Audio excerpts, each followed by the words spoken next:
ใหม่สูงค่ะเมื่อในเป็นวันที่12เดือนธันวาคมที่3ปี2026ในตอนในเฮาค่ะมาถ่อมด้วยข่าวงาพรตุ่มยอนอิงเหนือล่มเลี่ยงลงพัดเข้าละลายปื้นตีในเมืองไทยปอดตอนเหนือหวานตั้งเปิ้นในแด่เฮามาถ่อมด้วยดีเว้งแม่ฮ่องสอนค่ะเนาะเมื่อค่ำคืนวันที่10เดือนธันวาคมที่3ปี2026ในมีข่าวงาออกมาว่าไลเกิดขึ้นเปิงเป็นล่มเลี่ยงลงเขาให้ได้ฝนตกลมแห้งหมากเห็บตกตั้งนำตั้งหลายนะคะเฮ็ดให้เฮิรนเย่ก้นวันก้นเมืองอันมีไว้อยู่ดีวานกาดนั่นไหลหับพรตุ่มยวนค่ะตั้งฝ่ายภูมิพลพรเขากดทัดด้วยเสครบทบหันว่าเฮิรนเย่อันไหลลูกไกวกว่านั้นมีอยู่หมอก90หลังเจ้าเนี่ยค่ะกำปั้นนำแต่ก็เป็นหลังคาในย้อนก็เพราะว่าลมในมันแห้งหนาล่าแลมันมาพัดเป่าเอาหลังคาในปิวกว่าจอมลมค่ะตั้งฝ่ายภูมิพลพรเขาในกอเตกดทัดด้วยลงตั้งลายโหย่อยย่ำมันแทงเสเตกับสารตั้งฝ่ายเกี่ยวข้องเขา หาไล่ตั้งจอยเทียมปันก้นวันก้นเมืองกว่าหน่อยค่ะลูกดีแม่ห้องสอนเย้ากำในเฮาค่ะมาถ่อมด้วยสายงายเงาลายดีเวงลำปางเนี่ยค่ะดีลำปางก็ย่าเป็นหลายดีเนี่ยนะเมื่อวันที่11เดือนธันวาคมที่3ปี2026ขิงข้าวย่ำกลางค่ำวอก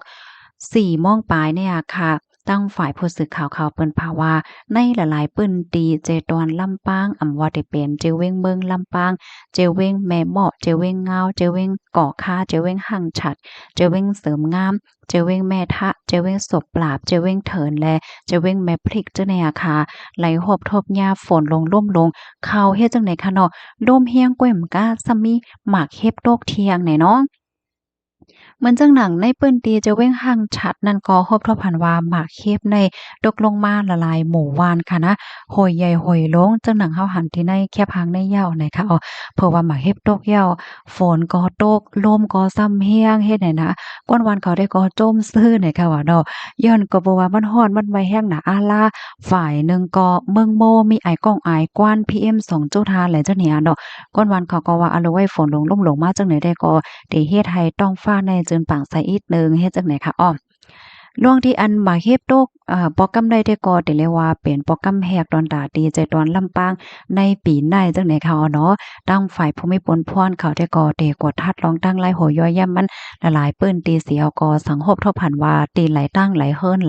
หลหับพรตุ่มยอนเนี่ยก็ได้หาไล่ตั้งเสจอยเทียมปันก้นวันก้นเมืองกว่าเนี่ยค่ะคอมเมนต์ตอนในคาลิปีมาที่ห้องการข่าวมติชนออกไว้เนี่ยค่ะ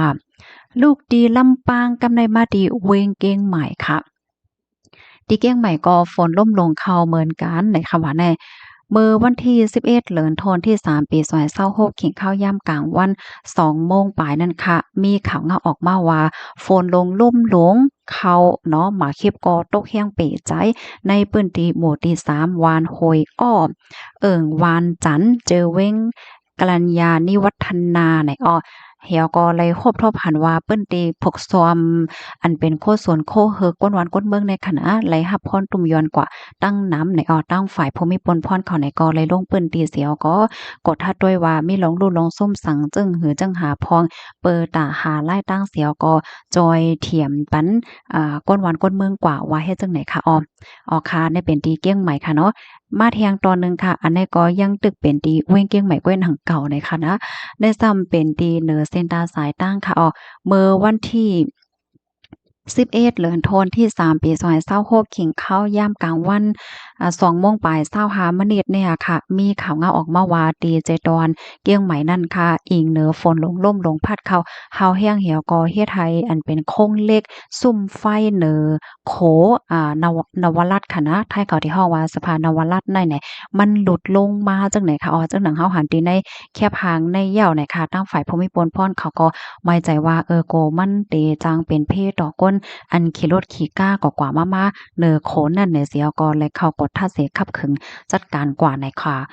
ในค่ะข้อมูลตอนในคาลิบินมาที่ห้องการข่าวมติชนออกไว้ค่ะปื้นตีอันพี่น้องค่ะอยู่ค่ะรู้เป็นจึงหือพองค่ะจ่องฝนตกค่ะจ่องหมายคลิปตกค่ะหือจึงหือก็อบโอ้ใครในกันไล่ในค่ะย้อนให้กูก็อยู่รีรอดเพ่กันเสกำค่ะเหมยสงค่ะ